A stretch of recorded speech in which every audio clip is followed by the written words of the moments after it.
Hello and welcome to another edition of Sutton Impact Family Style. I'm Jason. And I'm Bill, and I'm going to start off for Jakob with my second great moment in sport marketing history and my bad moment in sport marketing history. So for my great moment, I'm going to go back, turn the clock back to the 40s and 50s, and go to Bill Beck introducing promotions giveaway items. And the reason I think it's significant is Bill Beck is the first guy to ever think that you need to sell more than wins and losses. He thought you needed to sell to people regardless of whether the team was good or bad, and regardless of whether or not they were baseball fans, which I firmly believe in that. So, but he's the first guy to ever think about that, and it really took a lot of other people a long time to jump on that bandwagon, because a lot of people just thought when you win, people come, and when you don't, they don't. And then the whole idea about giveaway items and everything, that was slow to adopt, but soon people adopted them, and it became a really, really, really good idea. And so, you see how prevalent it is today. I had no idea. I just always thought that was part. I didn't know where that came from. That's very cool. No, in fact, actually, his first giveaway was a bat day, and what he did is he worked with Louisville Slugger and bought a bunch of bats that were defective, and so he couldn't sell them, and so he gave those away. Full-size bats. Yeah, full-size bats. Can you imagine? Not today, no. People are pretty angry. No, even when I was growing up, they were giving away full-size bats on Bat Day. Okay. I remember Bat Day, you get like that little, foot-long novelty bat. Yeah. Yeah, like a little club thing. And my worst moment is when Donald Trump came into the USFL. Because, they had stars. And Donald Trump disrupted the whole economics of the league. Because I was curious if it was going to make it or not. I thought it could. It had enough good things about it. It had Jim Kelly, it had Herschel Walker, it had a number of stars. It had some futures contracts. And I was thinking this could go, and then he disrupted it and wanted to move to the fall and do all kinds of things, and he just screwed it up. But I mean, he ruined it. He more than anybody else led to the downfall of the USFL. Not really surprising, I suppose. And why I bring it up is this League of American Football, or Alliance of American Football. This is going to start up this year. Or start up in 19. With Vince McMahon. So this is the other one. Oh, this is the other one, okay. And they've got some good ideas. And I heard Oliver Luck talking about the XFL.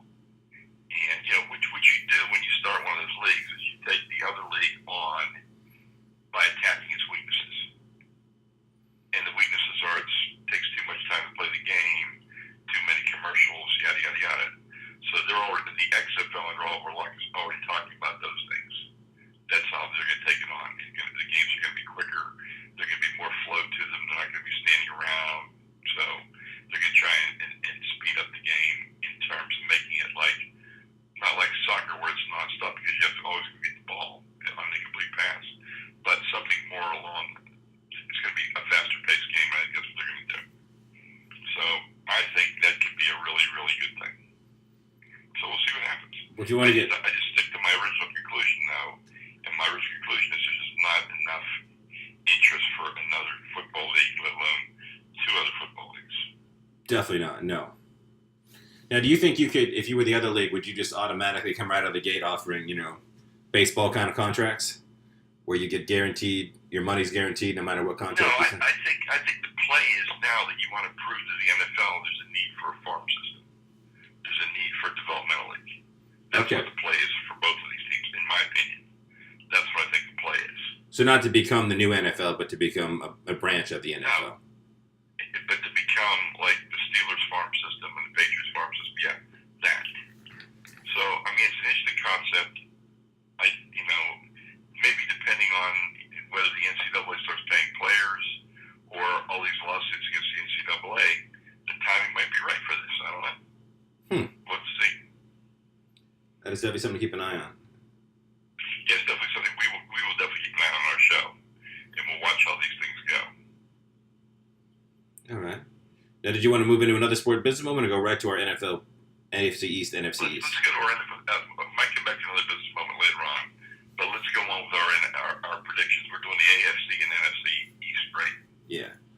since this is probably the easiest division to predict, why don't we start? We'll warm up with the AFC East because Patriots. Yeah, I They don't think play anybody.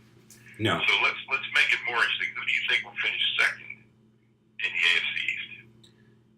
Well, Sam Darnold is certainly very exciting.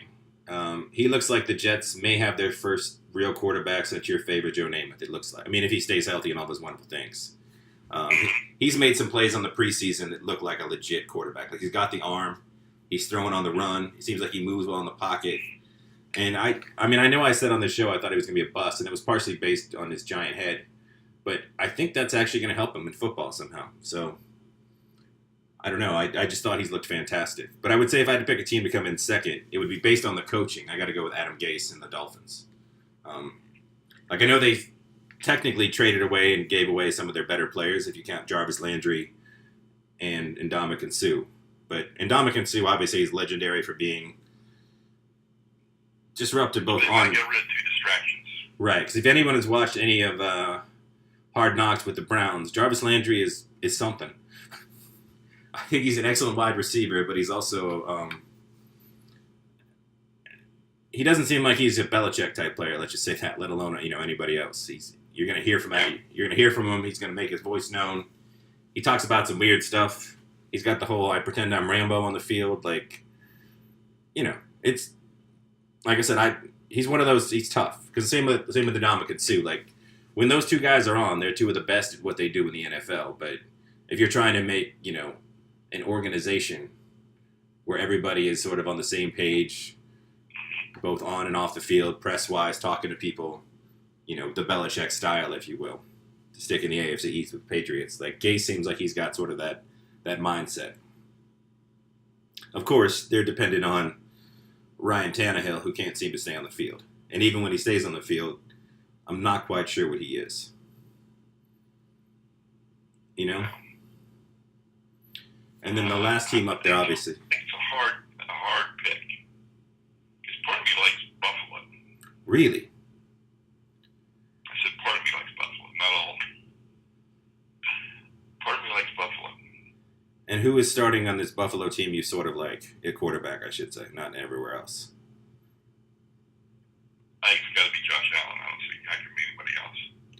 But as we know, as we'll get to later when we talk about another Florida team in Jacksonville, Jarvis Landry has called Josh Allen just quote-unquote trash.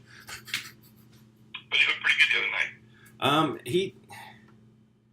He reminds me of different quarterbacks over the year that people probably won't remember, but like a Dan McGuire and some of those guys that just have all the physical tools, can throw the football all over the field, but there's just something that isn't quite there. Like he also overthrew and underthrew and missed a bunch of plays in that game. For every great play, he takes a play that just looks not so fancy, not so great. And I mean, I think we're obviously in the era where supposedly, according to the experts, playing quarterback is now easier than it's ever been with, the read option and different sorts of offenses they have now. But you look at one of the quarterbacks that's been the most successful in the league. Brady sat for a year and a half. Aaron Rodgers sat for 3 seasons. Like there's clearly something to be said for, working with the scout team, taking mental reps on the sideline and that sort of thing. And I wonder if Josh Allen or even Sam Darnold would benefit from that. Oh, I'm sure they would. But Yeah. there's got to be somebody talented enough in front for them to learn from. And I don't think that's the case with either of those two teams. Well, I mean, Teddy Bridgewater has also looked really good for the Jets. I mean, and then That's true. and they have Yeah, a McCown, so they're pretty deep at quarterback. yeah. Well, I think they would love to trade Teddy Bridgewater. I think is what they're kind of showcasing him because they obviously they spent a big pick on Sam. They put a lot of money into Sam Darnold already in draft capital and regular capital. They clearly see him as the What they future. do, though, is to hold on to Teddy Bridgewater until somebody has an injury. Or somebody has a Jameis Winston. And then you get more for him than you would normally. It's true. But Teddy Bridgewater's got that knee hanging over him too, so it'd be interesting to see what you actually get for him no matter what. Because that knee is kind of a nightmare. But if you're Tampa Bay right now and you've got a squad built to sort of win now, would you rather have Bridgewater than famous Jameis, who just I don't know. That's interesting. But the Patriots will run away. Yeah. I think... Unless the 40-year-old gets hurt. 41. And I think he's more likely to get, busted for steroids than getting hurt. I mean, whatever that guy does to stretch him out seems to be working because he looked phenomenal. And I know it was preseason, but, that's a team that was in the Super Bowl last year. And he came out and looked as good as he's ever looked. I mean... I don't disagree at all. Because he's never been it always sounds stupid to say that about professional athletes that he's never been an athlete as athletic as the average person at that position in the NFL. But his ability to just move around the pocket, he knows what he's looking for. He can throw the ball so quick. That's why he never really takes a hit. No. It'll be interesting to see if they throw the whitewash out there. If they put Rex Burkhead, Rob Gronkowski, Eric Decker, and their other 4 white wide receivers, which would be pretty insane. But it seems to be that's Belichick's thing on some weird level. But that would maybe explain his Trump love. All right, so let's switch to the NFC East. This is a far more interesting division. I think I know who I'd pick as 1 and 4. It might be the most interesting division we're going to pick. I think you could argue that for sure. I think clearly the Dallas Cowboys are going to be last in that division. I don't know. I mean, they've got Tavon Austin and what's his face, a receiver. I think is Jason Witten still playing tight end? No, Jason Witten is a broadcaster. Oh, that's right. He's a broadcaster. That's my bad. I should have been doing more research. I know Zach Martin just hyperextended his knee. I just feel like that team, they've got a bad coach. I just don't see that team doing much this year. All right. Do you look for the Redskins to make a move? I actually like Alex Smith. I do like Alex Smith.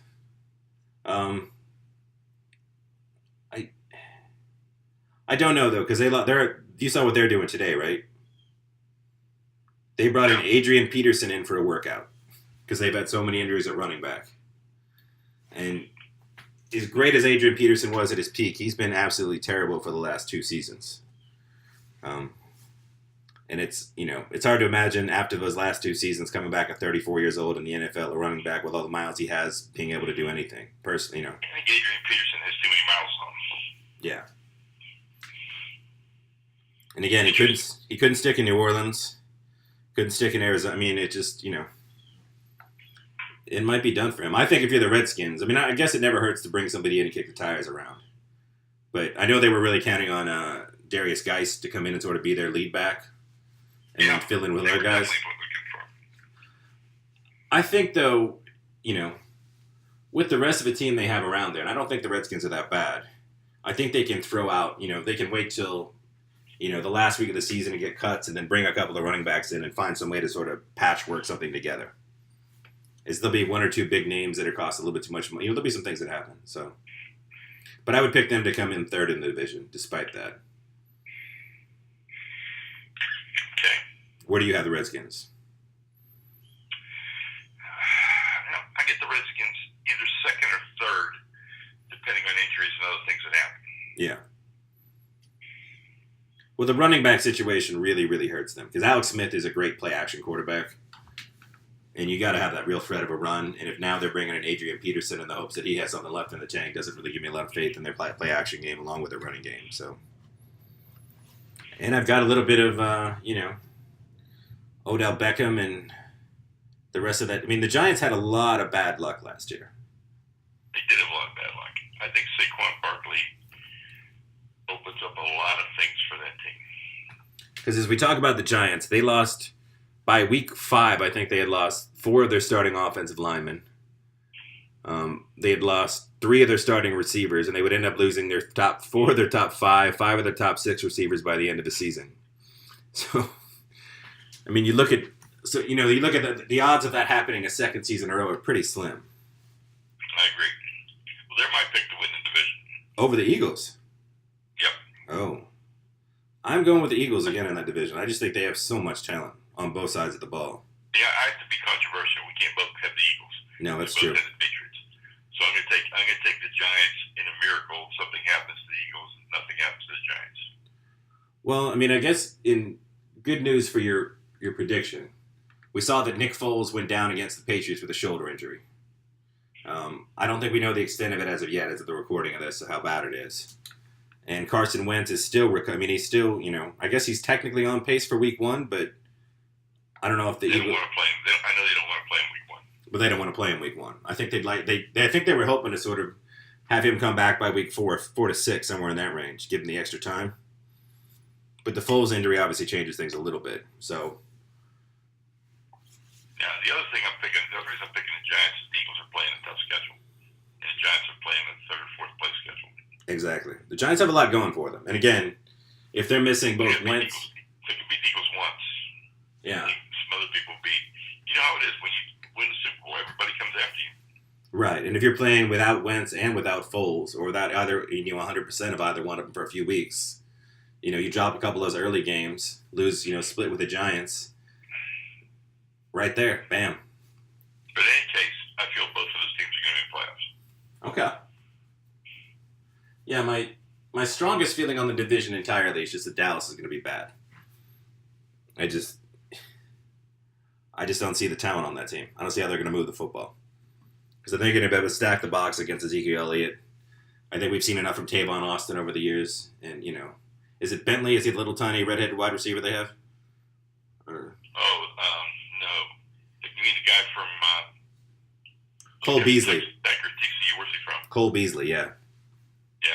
Yeah. I mean, they he's lost... He's a great possession receiver, but he's not... No. He can't be your number 1 guy. He's effective because he's not your number 1 guy. Right. And I know the strength is the offensive line, but again, they've had really good luck. And Zach Martin, like I said, hyperextended his knee. He should be back for week 1, but we don't actually know that as of yet. He's got the MRI on Monday. So I just think that team is in for a further fall. So let me ask you a question. Are you saying that the 2018 Dak Prescott is going to be the 2017 Dak Prescott and not the 2016 Dak Prescott? Oh, I think that's without a doubt, yeah. Okay. Because that's the key to the whole thing. Right. Well, they showed, he had some ridiculous, for a quarterback, he had, 6 touchdowns of 15 yards or more rushing the ball. And that's, even with guys like Michael Vick, that's kind of unheard. When they look at, I hate to, as much as I bash stats on our podcast and analytics, that is sometimes when you look and you're like, well, when they look at all these things that went right for one team one year, the odds that that happens again are just pretty slim, Eventually, just like in life, it sort of evens out for most people. Not everybody, obviously. We got the Kardashians and the Trumps seem to be doing pretty well. But for most people, things sort of even out. Which is why you feel like the Giants are probably in for a couple of good lucks, health-wise, and maybe the Cowboys are just regressing and, they lose some things. Okay, so we have two. Do you have the Giants as a team making the playoffs or not? I don't. I only have one team from that division making the playoffs. So tonight you're saying 1-1. Mm-hmm. Right? 1-1. And I'm saying 1-2. Yeah. I'm hoping only one team from the AFC East makes the playoffs because we know that the Patriots are. Yeah, no doubt. I mean, I don't know how many years in a row, but the Patriots get to play Miami in December, not in September. Right. And again, I have seen a few Patriot fans, including Bill Simmons, who, runs the Ringer Network. He's admitted that as a Patriot fan, it's been nice to get to play the combination of coaches and quarterbacks that the Jets, the Bills, and the Dolphins have thrown out over the past, 15 years. Yep. I mean, one of the few times they didn't win was when the Dolphins started a running back at quarterback and just blew everybody away with the Wildcat that lasted for about 6 weeks. So, I mean, there just hasn't been any, It's been very fortunate, like you said, and obviously great as well. But that always helps when you have, you win your division almost by November every single season. It's pretty nice. Next week you want to do the South and the South? Let's go South and South. Those are some interesting divisions. Yeah, we'll do the South and South next week. So I want to go off on baseball for a minute here. Okay, it is baseball season still. It is baseball season. I've been watching the Little League World Series all week. Love the team from Staten Island. They won today. They beat Texas team 2-1. I see a rematch there coming up.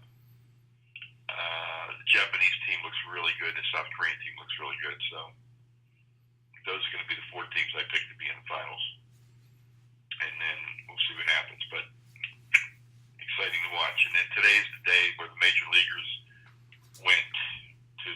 World Series, and they played tonight in Williamsport, the Mets and the Phillies. And that was a really fun thing to watch last year with the Pirates and the Cardinals. And it was really fun to watch it today when all the players came in and sat with the kids and did all that stuff. I really like that. I give baseball a lot of credit for that. No, that's a wonderful thing they do. And then, most interesting series of the year, the Pirates and Cubs just played 4 games. In 4 games, the Pirates scored 5 runs total. Mm-hmm. And in 4 games, the Cubs scored 4 runs total. In each game, the Cubs hit a solo home run, and that's the only runs they scored. So they won the first game 1-0, the second game 1-0. The Pirates won the third game 3-1, and they won today 2-1 in extra innings on a walk-off home run. So really, really good baseball being played. It was fun to watch. But in our quick Pirate update, since people know we have some Pirate loyalties, where are they going right now? Nowhere. But they were fun to watch for a weekend. Okay. They're not making the playoffs. No, it seemed like they were. Although their pitching is amazing me. But then, you know what? A month ago, we said Oakland's going to be in the playoffs. And as of today, Oakland and the Astros were tied. I know. So I don't know what happened today. I think they're probably still playing. So I'll check that. But I've been excited about that. I mean, that's kind of cool that Oakland could be in the playoffs when having one of the 4 or 5 lowest payrolls in baseball, and nobody you've ever heard of. Like you said, you end up, things get hot down the stretch, slide into that wild card spot, and then, anything can happen. Anything can happen. Which is pretty amazing. Yeah. And I think we could say all's quiet on the NBA front, pretty safely say at this point. Everybody's quiet on the NBA front, nothing much happening. The Cousins were released. No surprises. No. The Lakers are going to be on a lot more than they've ever been on in recent years. Golden State, Lakers. I'm sure we got plenty of Houston, Philly, Boston, all the usuals. Yeah. CJ McCollum's been shouting off, running his mouth on Twitter, but that's nothing new, No. Now, Portland is a city. I think I've never actually spent any time in Portland, Oregon, but it's one of those places on my list of cities I want to spend some time in America because it seems like a really cool city. It is a cool city. And it seems like, you don't quite have obviously the Silicon Valley of, Golden State and Oakland, or you don't have the glamour of the LA, New York scene or Miami. But it seems like the story seems to be that no free agents are ever going to go to Portland. Do you think is it? They seem to gravitate toward the weather, state income tax, no state income tax, the weather, good weather, no state income tax, and their friends are playing there. That would seem to be the 3 things that influence it. And for Portland, you could say they probably are 0 for 3. Yeah, I suppose that's true. And their state income tax is pretty high. It's like they do have the highest state income Not only tax. does it exist, it's pretty high. But they also have a really cool stadium and great fan base, too. So. And reefer's legal. Weed is legal and an excellent food scene. I mean, they've got a lot of, they've got some pluses. Yeah. But McCollum was of course, railing against super teams again because he felt obligated to. But again, in defense of both DeMarcus Cousins and Golden State, we don't even know if DeMarcus Cousins is going to be DeMarcus Cousins at any point this year based on his size and his strength and his energy, that injury. Right. And it wasn't like people were lining up around the door to sign DeMarcus Cousins. So, the fact that he went to Golden State, it's not, it doesn't feel like that's super team getting more super. I think that was just the great. They have all the teams. They have the luxury of only playing him when he's back to being DeMarcus Cousins. So. Right, but that's assuming, like I said, that injury sometimes takes, 12 to 18 months to heal, and that's on maybe, somebody 6'3", 190, let alone somebody 6'11", 275. Yeah. But again, we don't, we don't know anything, so who knows? But I mean, it didn't feel like a super team. It didn't feel like the piling on of a super team. It just felt like one team had an opportunity to, like you said, they don't need him. So it wasn't like he was going in over their cap, and nobody else seemed to want him. So I don't think there's a lot to whine about, is all I would tell C.J. McCollum on this particular case. Okay. Yeah. Movies. I saw 3 Identical Strangers. Documentary. I thought it was excellent.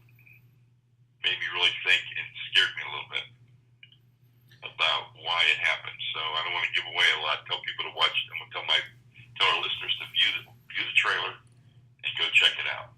Definitely worth seeing. I know. As soon as you said that, I was like, is there a way to describe the movie that's probably the best thing? I don't want to do it. Yeah, the best thing to do is go watch the trailer. And then go see it. Yes. And you'll be uncomfortable by the end of the film. Yes, it looks very exciting. I'm excited to see it. And then I saw previews for one I really want to see called The Little Stranger, which is a horror movie, but it looked like it would be really, really well done. And so I immediately came back on Amazon and ordered the book, so I'm going to start reading the book.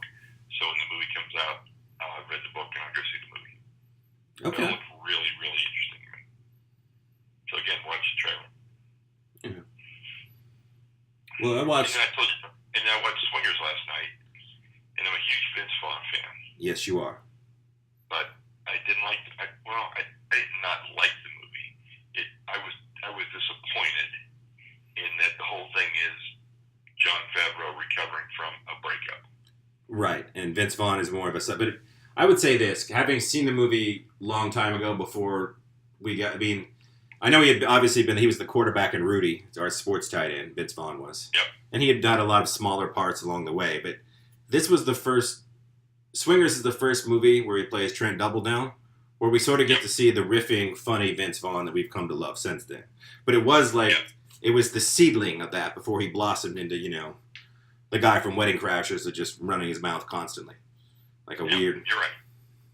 So I think if you saw it in that order, it was like, oh, there's something about this guy, I like him. As opposed to watching it backwards. Now you're like, I wish I saw more of Vince Vaughn in that movie. That's a good point. I'll take your point. And while we're on the subject of Vince Vaughn, and I want to give a shout out to, I was listening to The Ringer, they were talking about Wedding Crashers. And somebody said something that I thought was really absurd, but the more I thought about it, it doesn't not make sense. Okay. Very improper English.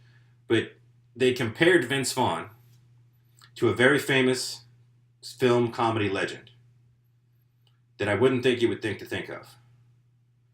All I would say is think glasses and think New York. Woody Allen. Yeah. They said sort of fast-talking, somewhat self-deprecating at times. Off the cuff. I can see that. Off the cuff. But Woody Allen had some real strong intellectual humor. Right. And I don't think Vince Vaughn's a strong intellectual humor, but he's funny as hell for a spur-of-the-moment guy. But it was You and I have talked before, and we think that he just would be a nightmare to be a director for because, he does his thing, just like Rodney Dangerfield in Caddyshack. You just put him out there and just let him go, tell him the general gist of it, and just let him go. Yeah. But I'd heard that, and initially it just sounded absurd, but then, when you think about sort of the fast-talking, self-deprecating, quick humor style, like you said, it's a different kind of style.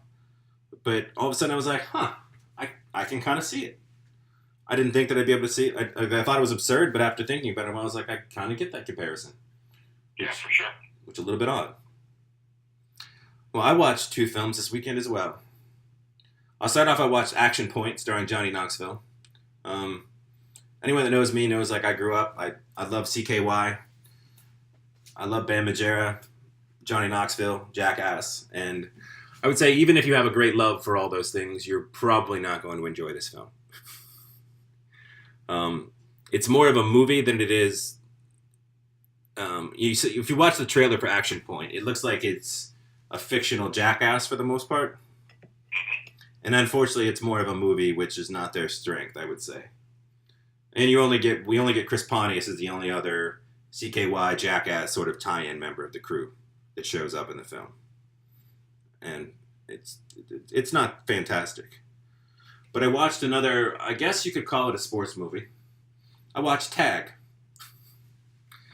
With John Hamm and Rashida Jones, and I always forget her name, but Borat's wife, Isla Fisher, the little redhead. I like her. Yeah. Ed Helms, Jeremy Renner, Hannibal Buress. It's got a great cast. I would say this for a comedy, it comes in at a tight 80, 85 minutes, which is really nice. It gets going and it just moves. Doesn't stop, doesn't waste time. And it's a really enjoyable movie. I was in the mood for a comedy. I'll throw that out there. It's a caveat. but I really enjoyed it. And then I did a deep dive about the actual, because this is bizarrely, Adult Tag is based on a true story. The movie made some changes. Obviously, they changed it from a group of 10 men to a group of 5, and then they added a few movie things along the way to give it a little bit more of a plot. But there isn't a group of adult men. There's 10 of them that continue to play tag, including hospitals, funerals, church ceremonies, because one guy is a priest. And they played tag for almost 30 years now, which is pretty crazy. And in all that time, only one injury, which is also pretty great. And it was actually Well, I saw the previews. I really want to see it, so now I want to see it a little bit more. Yeah, and like I said, it's they don't waste too much time. It never gets too sentimental. It stays, it has its moments, but it tries to stay funny and moving the entire time. Okay. And it didn't turn into a 2.5 hour. Like if Judd Apatow did it, it's a 2.5 hour movie, and it's good. But I think this was a nice, smaller, shorter movie. And I guess my TV update is I'm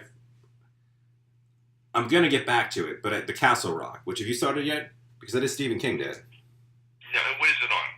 It's on Hulu. It's a Hulu original. Hulu. Okay, Hulu original. Yeah. I'm somewhat intrigued. I would say for anybody looking to get involved in Castle Rock, you do get a lot of Stephen King references. I'm sure you would get more than I have so far. Obviously, someone that's read all the books. It's going to be a slow burn. I think that's pretty clear from the beginning.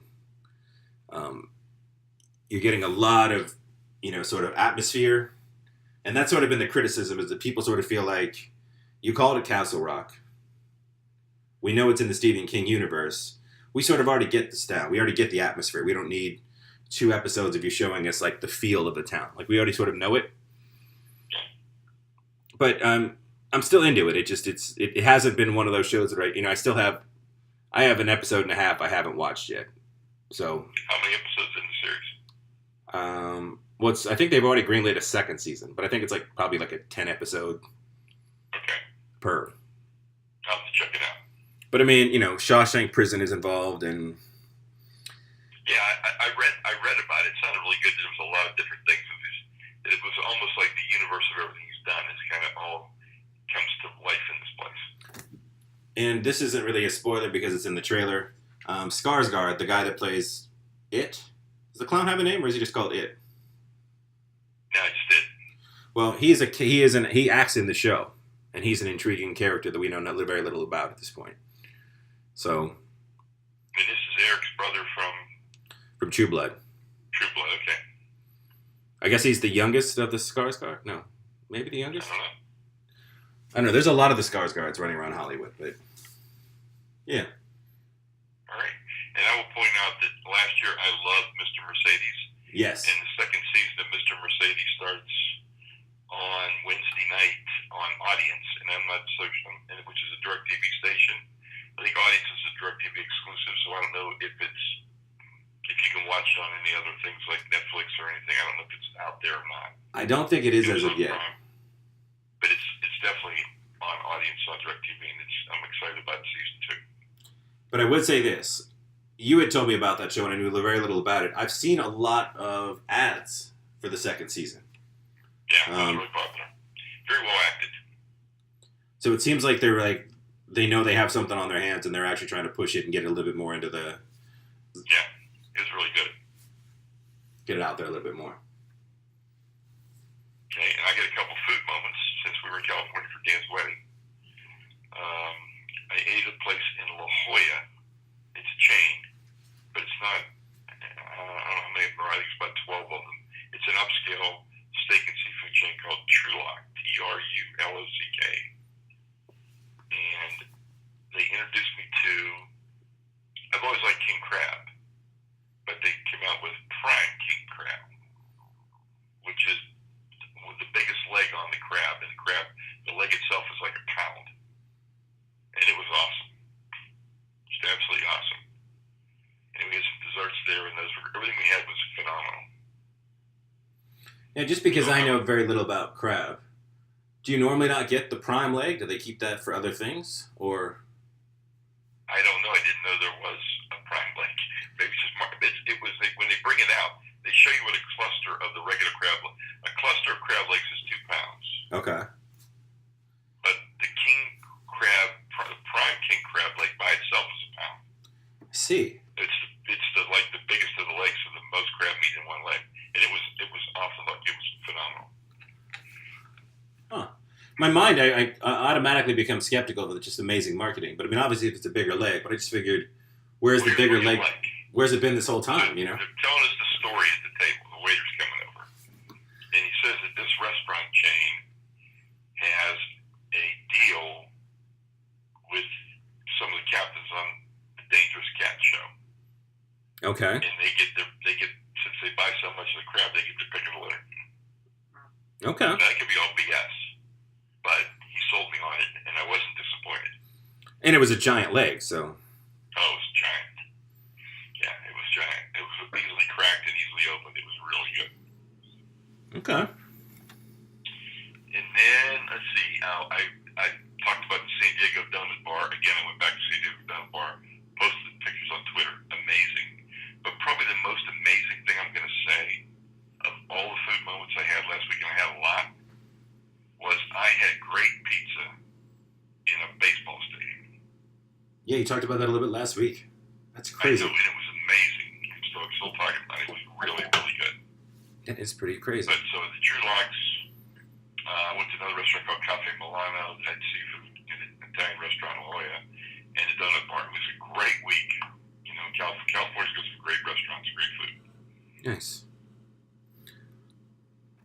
I did have technically one food moment I'll throw out there real quick. There's a place called District Donuts down here, which I know you're all excited about. Your donut case. I'm always on donuts. Now, their burgers and sliders have actually made one of USA Today's list of best burgers in, New Orleans. Okay. It seems like that and Company Burger are the two burgers that typically make those lists. Now, I don't know how you qualify for that list if somebody actually goes city to city and tries all the burgers or how that works. But it is an excellent burger. It's a flat top grill, fresh bun, all those sorts of things. They make the buns in house, all the good stuff. Okay. Their donuts are enormous. We sometimes get them on set. They're the ones where it's like if you get a s'mores donut, you can't eat it. You have to use a knife and fork. And it'll have like 4 whole marshmallows and a graham cracker sticking out of those sort of ridiculous donuts. But they honestly this is my food moment, is they make one of the best chocolate chip cookies I've ever had in my life. And I'm a huge chocolate chip cookie fan. Chocolate chip cookie gourmet. Yeah. The only knock I would say from time to time is they do a little sprinkle of the kosher salt on top of the cookie. And there's been 1 or 2 times where they've been a little bit heavy, and it's a little much for me. I prefer, I guess, I know you put a little salt in the batter, to counter some of the sweet, but sometimes they go a little bit heavy. But the cookie itself, it's got sort of that crispy edge, the really gooey middle, and just giant chunks of really good chocolate in there. And it's a fantastic cookie. It's called the District. The District Donuts, yeah. And like I said, they make fried chicken sandwiches, sliders. They make a really good breakfast because everything they have the full open kitchen, so you get to watch them do everything. Everything and they make everything in house. And you never know what donuts. List for New Orleans now. Yeah, because they have different stuff they have different donuts every day, so you never really know what you're gonna get. But they have some pretty crazy. It's like burnt sugar and butter. They have. I think they had pink lemonade ones, which was like lemon curd and like the crazy sweet pink salt for the top. Like they make some really pretty donuts. Well, the Donut Bar in San Diego has your Homer Simpson donut. Ah, the pink one. Yep. And then Mom had a s'mores donut, and I had a strawberry split, which is a strawberry shortcake on a sugar donut. Oh, okay. It's pretty strong. Yeah, I would say so. And then I know I've shouted them out one more time, but just because I had a really good experience today, I'm going to shout out Central City Barbecue one more time. This is only because besides the normal delicious burnt ends and those sorts of things, they have daily specials. And I've only gone in there like probably 4 or 5 times since I've lived down here, but I have a very unique look, so I guess people recognize me whenever I go to restaurants more than once. And, they're always super friendly to me, but they gave me this daily special to go just because they wanted me to try it. They brought out it was like deep fried Brussels sprouts and collard green mix, and it was 2 like pork belly beef tacos that they made today. I actually ended up giving him a homeless guy down there, but I like when when recognize, they recognize the regular customers or semi-regular customers, Yeah, and they take care of you. Now, do they ever cater to your set? Do you ever have food from them in your set? The manager, because she bartends a couple times when I've been in there, and she's given me her card, and I've given it to our craft services people who usually handle our catering. Is handled. We have a caterer that's there every day. We hire somebody for the beginning of the year. They have their truck. They're there every day. But we have craft services that sometimes cooks a meal in the middle of the day as like a snack. I think I mentioned this before, but normally when you're on sets, and I've been on big sets, little sets, but normally snack is a very light meal. It's some crackers and fruit and hummus. It's a snack. Our craft services people make for instance, Friday we had boom boom shrimp and pork belly po' boys, and they make a lot of very heavy bisques and soups. And there's always a vegetarian option too, but they go sort of all out. But if we go long, we have a second meal. And usually second meal they go get from a local restaurant. Usually we get Copeland's a lot, which you said is a Popeyes. Yeah. But I've given them the card, and I've been like, please, Central City's great. They're excited to work with us, so hopefully we get it on set at some point. That'd be good. Yeah. And I think that was the end of episode 78. We still need more ratings, so please, even if you haven't listened in a while, just tell your friends to go rate us on iTunes. It would help out quite a bit. And, if you are already a family member, be like Jakob, email us, text us, message us on Patreon, and we'll get your questions on the air, your topics on the air, because we always like making our listeners happy. And then if you know anybody if you listen and you can contribute in any way and join the family, we'd appreciate it, no matter big or small. So next week we'll have two more things for Jakob. Two more. We'll do our AFC South and NFC South. Yes, that's going to take a lot of thought, I think, especially the NFC And South. I'll be able to talk about the League World Series. It'll be over by then. And maybe some WNBA. Who knows? Yeah, maybe. All right, so until next time, we're out of here. Thank you.